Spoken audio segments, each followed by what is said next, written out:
Bonjour très chers téléspectateurs, nous sommes bel et bien dans cette émission Jeunesse et Emploi, dans ce beau cadre, le beau jardin de la RTNC2 Développement, entouré de tous les experts de la maison pour faire cette émission et rendre ça beau.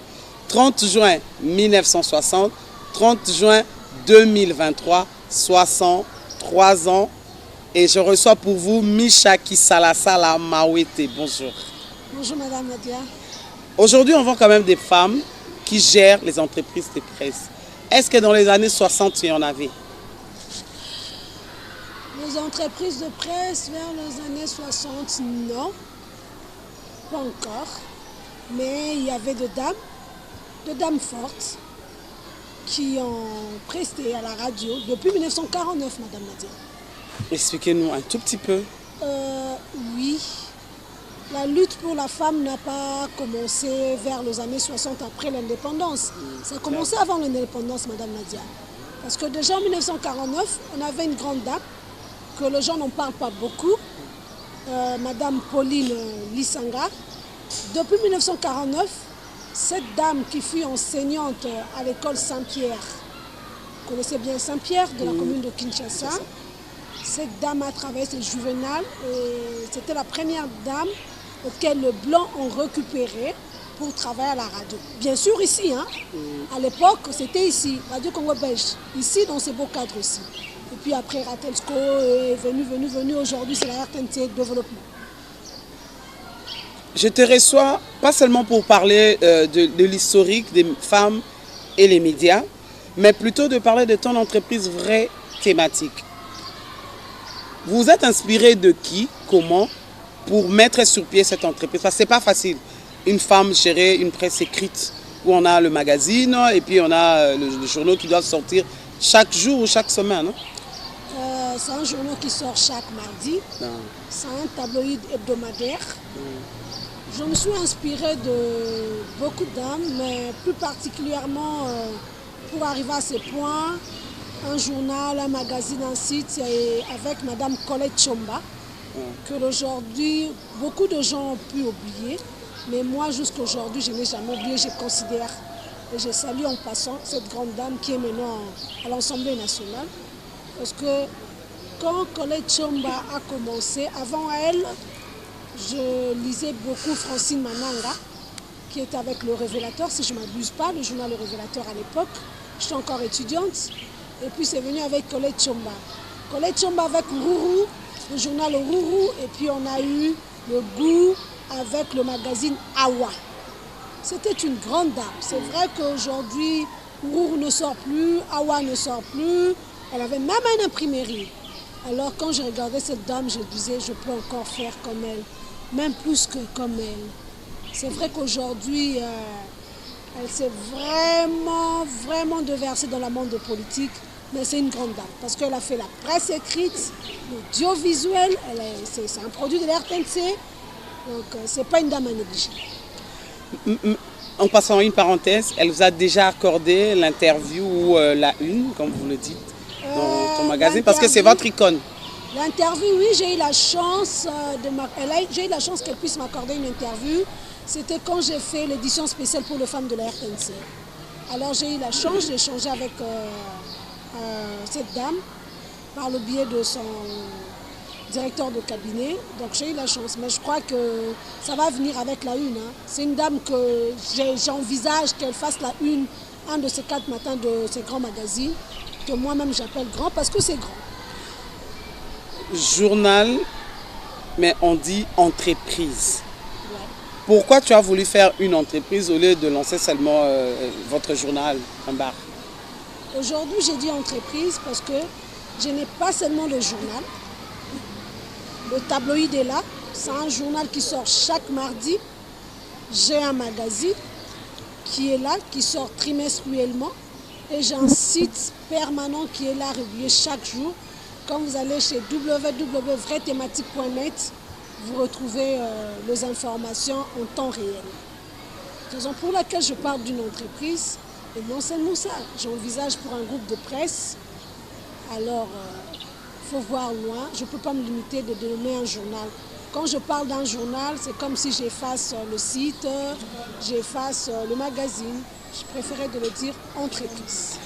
Ça a été difficile ou facile de mettre sur pied cette entreprise qui existe déjà, parce qu'il y a plusieurs publications du côté magazine, mais le journal, n'en parlons même pas. Parce que ça fait, je crois, 3 ans que vous existez. Oui, madame. C'était comment pour avoir les paperasses? Parce que avant de mettre sur pied une entreprise au Congo, il y a des normes, il y a des préalables. C'était comment? Madame, comme tu dis, il y a des normes, il y a des préalables. Je fais un effort de respecter l'État congolais. Je ne suis pas la dame qui fuit l'impôt, mais je suis la dame qui respecte l'impôt pour contribuer à l'État congolais. Je paye mon impôt normalement. Je respecte certaines normes pour la création d'une entreprise. Le guichet unique méconnaît, la DGI méconnaît, donc le ministère méconnaît de l'information. Je crois que je suis en norme pour créer une entreprise. Ce n'était pas facile, comme vous disiez, mais tout devient facile quand tu veux quelque chose. On a toujours dit vouloir c'est pouvoir. Donc, comme je l'ai voulu, et j'ai pu le réaliser. Ça a commencé comme une petite histoire avec le journal. Petit à petit, le journal a abouti avec un site une année après. Une année, 2 mois après, c'est le magazine qui est arrivé au rendez-vous. Le magazine a commencé l'année dernière. La première apparition a eu au mois de juin de l'année dernière. Et nous voilà, on continue, on est là. Recrutement, parce que quand on parle d'entreprise, il y a eu l'idée sur papier et il faut recruter, il faut des contacts. Comment avez-vous fait pour recruter les collaborateurs ou un ou deux de tes agents? Les collaborateurs, je suis moi-même déjà formée quelque part et j'ai eu la chance de former plusieurs stagiaires. J'ai fait recours à mes stagiaires à moi, auxquels j'ai pu récupérer 2 de mes stagiaires.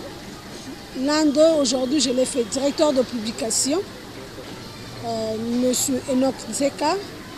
Et l'autre, c'est une dame qui est rédactrice en chef, Margarita Rosengoy. Non seulement mes stagiaires à moi, il y a un recrutement. J'ai travaillé avec des gens auxquels ces gens ne travaillaient plus. Je fais appel et ils étaient dispo pour moi. En dehors de l'IFASIC, parce que vous êtes un produit de l'IFASIC. Oui, je suis un produit de l'IFASIC. Avez-vous fait des formations pour la gestion du personnel ou bien comment avez-vous recouru à la connaissance de bien gérer le personnel? Parce que souvent on dit travailler avec une femme comme chef, c'est pas facile. Il paraît, je dis bien il paraît, il y a la méchanceté chez les femmes chefs d'entreprise. Contrairement à ce qu'on dit, quand tu travailles avec une femme qui est formée, quand je dis formée, au vrai sens du mot, pas formée au sens terre à terre, formée dans le domaine, tout marche bien. Madame, je vais te dire une chose, dans le principe de l'entrepreneuriat, pour faire quelque chose, il faut être du domaine. Je suis aujourd'hui entrepreneur parce que j'ai la formation journalistique. Et pour gérer une entreprise, il ne faut pas oublier à l'IFASIC, on nous a donné des petites formations, comment gérer une entreprise. Et non seulement ça, j'ai rajouté d'autres formations sur l'entrepreneuriat, gestion de l'entreprise. J'ai été formée sur ça. Quand une femme te gère, quand tu respectes certains principes, dis-toi, tu es sous une belle couverture. Tu dois dormir calmement. Mais le problème de la femme qui sait ce qu'elle est en train de faire, c'est le respect du travail. Quand tu respectes ton travail, quand tu respectes les conditions de l'entreprise, tout marche bien. Ouais. La gestion de ton temps, parce que être journaliste de la presse écrite, je dis bien, c'est la même chose et d'autres presses, mais sauf que la presse écrite, vous sortez souvent les journaux la nuit et des fois jusqu'à 2 h du matin. C'était comment, après le stage, et devenir patronne. J'aime bien t'appeler boss. Cette expérience d'être stagiaire, d'être professionnel chez quelqu'un et être toi-même, il y a une différence. Expliquez la différence et dites-moi comment vous êtes plongé là-dedans et vous êtes mis dans cette peau et vous êtes là-dedans. Parce qu'avant, vous regardez aussi les autres, vous dites, ah, c'est pas facile, hein, à 2 h du matin, je dois déjà prendre des journaux et dispatcher, tout ça. C'était comment cette expérience? J'ai béni l'Éternel parce que quand je suis allée faire mon stage vers les années 2000, j'ai eu la grâce d'être formée chez un grand formateur, chez un grand icône, paix à son âme aujourd'hui, M. Bondo Sama. Quand je suis arrivée au journal Salongo, Bondo nous disait, mon défunt patron me disait, que tu sois femme ou homme, vous êtes tous égaux dans le milieu du travail.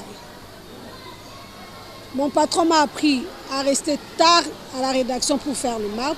En tant que stagiaire, j'ai passé des nuits à l'imprimerie, auquel aujourd'hui, ton nombre de stagiaires ne le font plus. Quand il est 17 h, je dois partir, madame. Moi, je dois faire ceci à la maison. Non, non, non. Nous, ce n'était pas comme ça à notre époque. J'ai été formée et bien formée comme une combattante.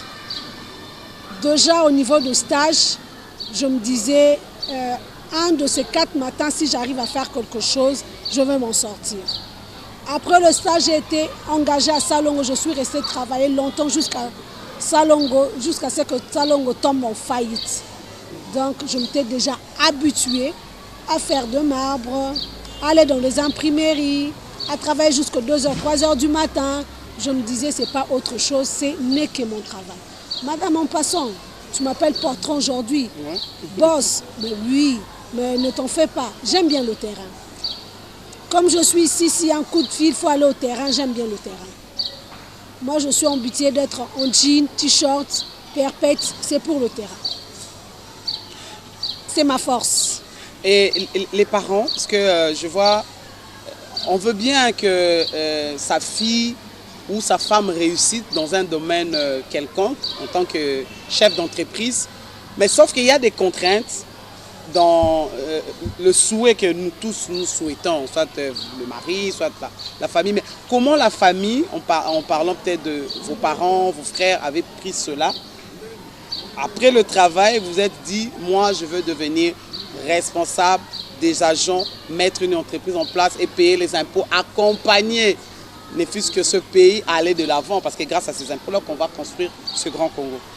La famille avait pris ça comment? Parce qu'on veut bien, on souhaite la réussite, mais quand quelqu'un veut commencer cette réussite, des fois, en famille, ça fait peur. On dit, ah non, surtout pour les femmes. Madame, moi j'ai été toujours bien accompagnée dans ma famille. Ma famille a été toujours à bras ouverts pour m'accompagner dans ma lutte.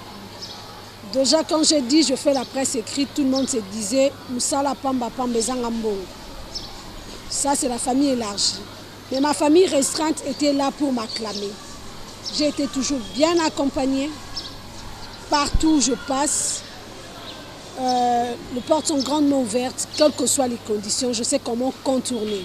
La famille a accepté et ma famille m'accompagne, que ce soit ma famille restreinte, que ce soit dans ma vie amoureuse. Je suis très très bien accompagnée. L'eau à la bouche, hein, parce que j'allais aussi demander le monsieur, parce que oui, souvent on dit... Le monsieur est là dispo, il est là dispo, il est là pour m'aider, il est mon premier conseiller, il est là pour m'aider. Donc, quand on veut devenir grand, il faut d'abord toi-même intérieurement te dire, je dois affronter. Il y a d'autres personnes qui rencontrent des difficultés. Moi, c'est vrai, dans la famille élargie, les gens pouvaient dire tout ce qu'ils pouvaient dire, mais j'ai été très bien accompagnée dans ma famille restreinte. C'était déjà ma force. C'était ma force. Depuis que j'étais au niveau de stage, engagée quelque part, aujourd'hui je suis patronne moi-même, je vous dis, je suis très très bien accompagnée. Mais non, par rapport aux taxes, parce que là je reviens maintenant du côté, de l'autre côté, parce que l'État veut bien que vous payiez les taxes, les impôts. Ça se passe bien, c'est relationnel entre payer ces taxes, l'encadrement, tout ça? Madame, pour payer les taxes, je dis, ça se passe bien parce qu'on doit payer les taxes. Moi, je m'attendais, peut-être tu pouvais me dire, en tant que jeune entrepreneur, qu'est-ce que l'État fait de vous? Surtout au niveau du média. Bon, en tant que jeune entrepreneur, qu'est-ce que l'État fait pour vous pour que vous ne puissiez pas disparaître dans 15 ans? L'État ne nous accompagne pas. Surtout nous, ceux de la presse écrite. Expliquez-nous. On n'a pas cette chance-là. Le chef de l'État a dit qu'il veut faire de la RDC, de jeunes entrepreneurs, des milliardaires. C'est vrai, il y a de crédits qui se donnent, mais ça se donne à quelles conditions? Il y a un taux très élevé. On ne nous donne pas cette chance-là de devenir grand. Madame, tu sais, je vais te dire une chose. Aujourd'hui, il y a la femme qui se bat pour la presse, mais c'est plus la presse audiovisuelle. La presse écrite, il n'y a pas de femmes. C'est un goût d'eau dans l'océan. Tu peux te dire, il y a une femme qui commence et puis à un moment, elle disparaît, elle se déverse totalement à l'audiovisuel. La presse écrite, il n'y a plus de femmes qui se battent. Jusqu'à présent, il n'y a même pas une dame qui a un groupe de presse. Je salue tous ces hommes-là qui ont des groupes de presse. Mais où sont les dames? On avait des grandes dames. On avait Madame Gugude Boula. C'est bien que l'aide de la RTNC, mais là, un journal objectif. Elle pouvait devenir encore grand. Mais on ne fait que disparaître. Pourquoi? On ne donne pas tellement la chance. Et nous-mêmes, la femme, on s'est dit, ici, je n'entre pas, je n'arrive pas à oser, et peut-être, non. Madame, je veux que l'État congolais nous accompagne. Nous, les femmes, surtout précisément de la presse écrite. Madame, la presse écrite, c'est la grande presse. C'est la presse mère. L'écriture, c'est la base de tout. Même pour lire, même pour présenter, il faut écrire, il faut la coucher sur papier. Que l'État nous accompagne. Que fait alors le ministère ou vous parlez du secrétariat général parce que lui, il est permanent? On est là. On a parlé à un moment de subventions. Et puis ces subventions est parti, c'est fini. On n'en parle plus. On n'en parle plus. Accompagner. Ils peuvent tout dire. Aujourd'hui, il y a de presse terre à terre, de kamikaze. Vous n'écrivez plus rien. C'est caduc. Mais ce n'est pas tout le monde. Il y a toujours un critère de sélectivité. Accompagner la femme et nous-mêmes femmes, on doit faire de notre mieux pour lutter contre cette parité qu'on en parle. Maintenant, est-ce qu'il y a-t-il un lobbying entre vous d'abord, les patrons des entreprises de presse et puis les femmes politiques qui ont bénéficié de cette parité? Est-ce qu'ils ont déjà pensé au lobbying pour mieux faire bénéficier les femmes qui sont dans des domaines très sensibles, notamment la presse écrite? Madame, l'ennemi de la femme congolaise, c'est la femme congolaise elle-même. Waouh! Explique. Aujourd'hui, tu me reçois dans ton émission. Pour une première fois, ici c'est une maison familière, je suis partenaire de la RTNC. Si je veux quelque part, on s'est dit non, peut-être qu'elle ne va pas amener grand-chose. C'est seulement elle qui monte, peut-être qu'il y a quelqu'un qui est derrière elle. C'est pas ça. La femme étouffe la femme elle-même. On est là, c'est difficile. Moi, je peux faire un lobbying pour une dame en tant que femme de la presse. Cette dame arrive au niveau élevé, ministre d'une entreprise. Tu reviens vers elle pour demander à la dame de t'accorder une interview. Je n'ai pas le temps. Mais madame, c'est cette journal-là qui a fait de toi ce que tu es aujourd'hui, qui a fait le lobbying pour toi. Non, madame, je n'ai pas le temps. Contrairement aux hommes. Quand tu vas chez un homme, il t'ouvre la porte facilement. Et nous-mêmes, encore la femme, on va dire, tu vois, il est toujours derrière les hommes, ça c'est pas normal, ça c'est pas normal. On voit tout le homme. Non, madame, l'ennemi de la femme, c'est la femme elle-même. Mais non, que faire? Parce que le rôle de cette émission Jeunesse et Emploi, c'est parler de l'emploi, parler des difficultés et puis titiller un peu de l'autre côté, que ce soit cette femme-là qui nous regarde, surtout la femme politique, que ce soit ces femmes-là qui hésitent. Que faire pour que ça change? 63 ans, madame, beaucoup d'années, mais ailleurs, je pense qu'il y a beaucoup de femmes. On est là toujours pour pousser. On ne va pas arrêter de parler, on ne va pas arrêter d'écrire, on ne va pas arrêter de faire des émissions pour les gens qui vont ouvrir des portes. On ne va pas arrêter. On va toujours commencer à dénoncer, mais moi j'invite la jeune fille, comme intitulé cette émission, Jeunesse et Emploi, la jeunesse, la femme, la jeune fille, tu dois aller de l'avant, tu dois te battre, il ne faut pas te limiter, il ne faut pas te dire que celle-là, si elle arrive à ce niveau, c'est parce que là, un oncle qui est ministre. Non, Ça ne veut pas dire ça. Non, ta parenthèse, c'est pas ton cas? Non, ton papa non, était non. Pas, mon père fut à l'époque de Mobutu. On n'en parle même plus. Mon père fut à l'époque de Mobutu. Mon père est parti la même année que Mobutu.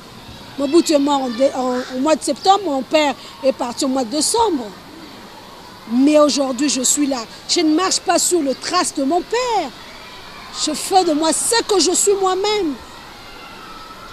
Madame, la dame doit se tenir elle-même.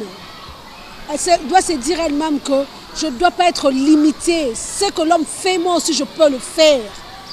Il suffit d'être bien formé, bien éduqué, bien instruit. Il y a toujours de façon pour contourner.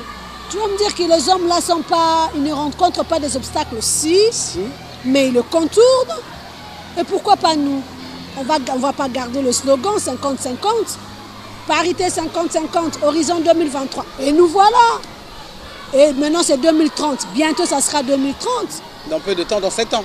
Dans 7 ans. Ça va aller très vite. On doit faire de notre mieux. On ne doit pas toujours pleurnicher à chaque instant. On ne va pas pleurnicher, madame. Martel, cette jeune fille qui vous regarde, qui hésite. Il y a d'autres qui ont fait la même option que vous, mais d'autres sont dans plusieurs options, mais qui hésitent de faire les pas, mais pourtant elle est talentueuse. Juste un mot pour elle, et puis on va continuer pour clôturer notre émission. Jeune fille qui me suit, ne baisse pas le bras. La femme est une solution à multiples bras. C'est-à-dire que tu sois dans n'importe quel domaine, dis-toi que tu es fort dans ton domaine.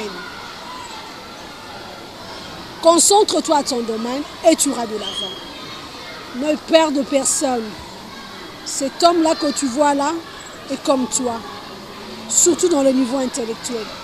S'il faut frapper la main, il faut frapper la main sur la table, il faut le faire. Là, tu es en train de discuter au niveau intellectuel. C'est pas mariage, c'est pas grand frère, petite soeur. Non, c'est dans ton travail. Ose comme l'homme a osé.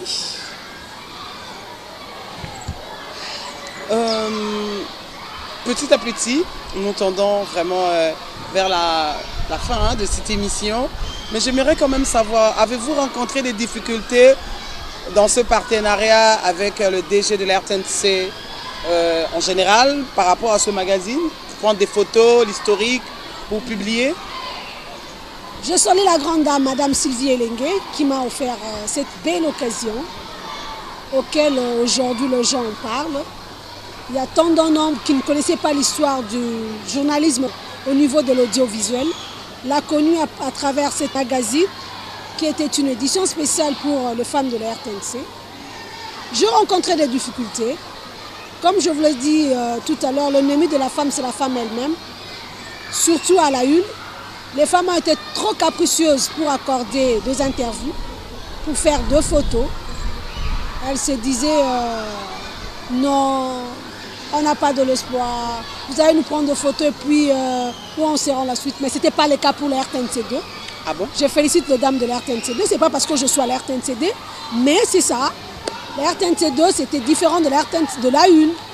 Mais le grand dame de la une, telle que Maman Odia, c'est une brave dame qui m'a ouvert le bras, qui était là pour m'accompagner comme l'a souhaité Maman DG, pour réaliser ce beau travail qu'aujourd'hui tout le monde appelle de part et d'autre.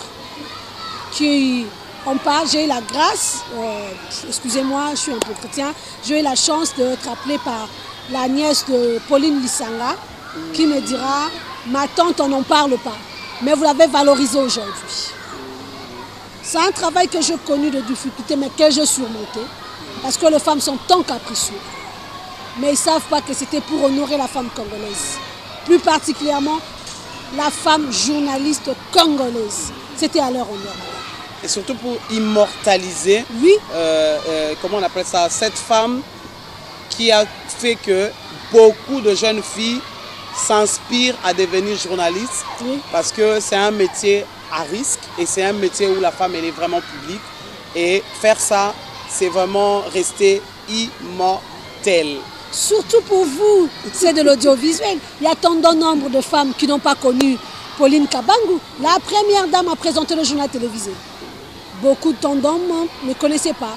Mais à travers le magazine, se disent « Ah, c'est elle, ah, c'est elle ». C'est vraiment et votre journal coûte assez si cher pour finir? Non, non, non, ça coûte pas cher. 3500, c'est pas beaucoup, madame. Ah.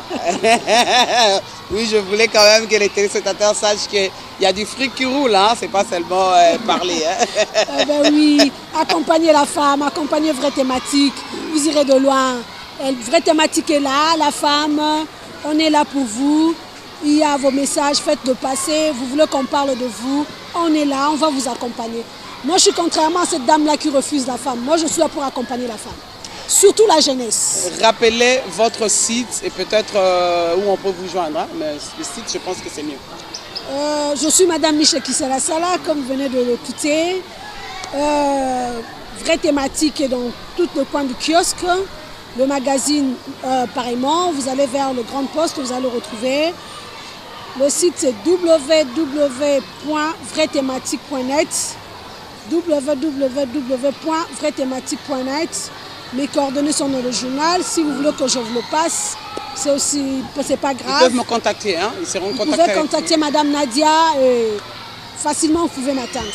On est là pour vous. En tout cas, merci d'avoir accepté d'enregistrer cette émission avec moi parce que c'est pas facile par rapport à votre travail. Et bonne chance. Merci. Bon vent.